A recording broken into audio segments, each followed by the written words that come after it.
a number of people are going out today saying we're on the verge of a great job displacement. We've heard Joshua Bengio talk about it. Dario Amodei, who's the CEO of Anthropic, has been very vocal. A chief economist at LinkedIn had an op-ed in the New York Times saying particularly entry jobs in white-collar spaces are coming under pressure directly here and now. What do you think huge job displacement means in this context? Like, what would, for you, feel like huge job displacement? I do not expect huge job displacement. There will be an enormous number of new jobs incorporating AI into the routines of established institutions and also building out new institutions. Now, I do think what will happen is those new efforts will be a little slow to get underway. And in the meantime, a lot of employers will be somewhat skittish about hiring more people because they'll say, well, ideally, I like to keep workers for 5 years. Maybe this hire will be obsolete because of AI. So for now, I'll wait. Reluctance to hire new people will outpace the creation of new jobs through AI. I'm not sure it will be noticeable in the aggregate numbers. I think it will be noticeable in job market vibe. I don't think many people will be fired. A lot of jobs will change. A lot of people will be replaced by others who have learned how to use AI. But I don't think we'll see a much higher rate of unemployment, at least assuming we do not make other stupid mistakes when it comes to macro policy. Right, but let's unpick that at the moment because, of course, there is a high rate of employment at the moment in the US, sort of historically. So you've got this, you have this tight labor market, and as an economist, you might look at an aggregate level of unemployment and say it's not really moving in a direction that is nerve-wracking. But I suppose one question though is in this shift or the gradual destruction or the slowdown in hiring of jobs. Does that have particular geographic ramifications?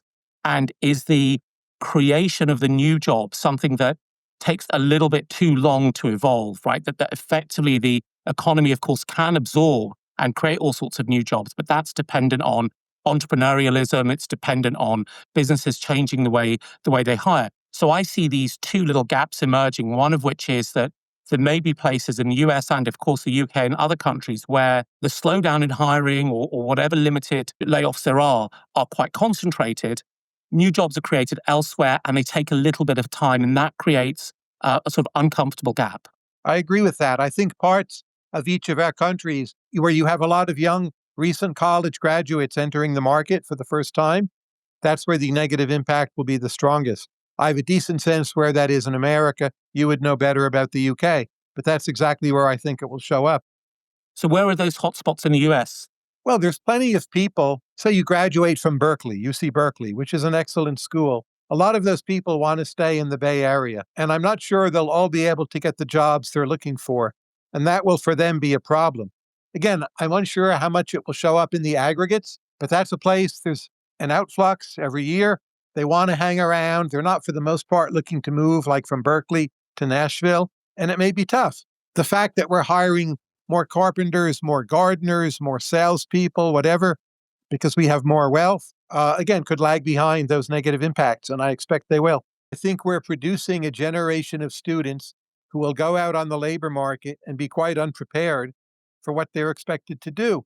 And then as AI progresses yet further, maybe they'll just retrain. But, you spent however many years in college, that was the time to do it. And we taught them things that in a way were counterproductive even. So some of it is, yes, output will be lower, but I think many of the highest costs will be psychological. People feeling they do not fit into this world, and they'll be somewhat correct.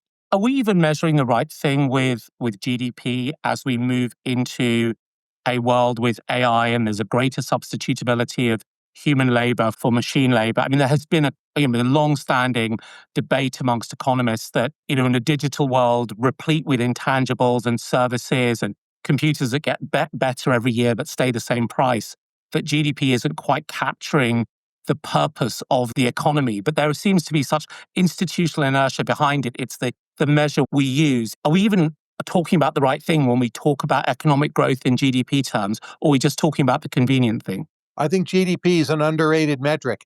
If you put aside the Gulf oil and gas monarchies, where people want to live is where GDP is high, and the intangibles are pretty closely correlated. Like take the 10 countries you'd most want to be born into. They're all high GDP countries, right?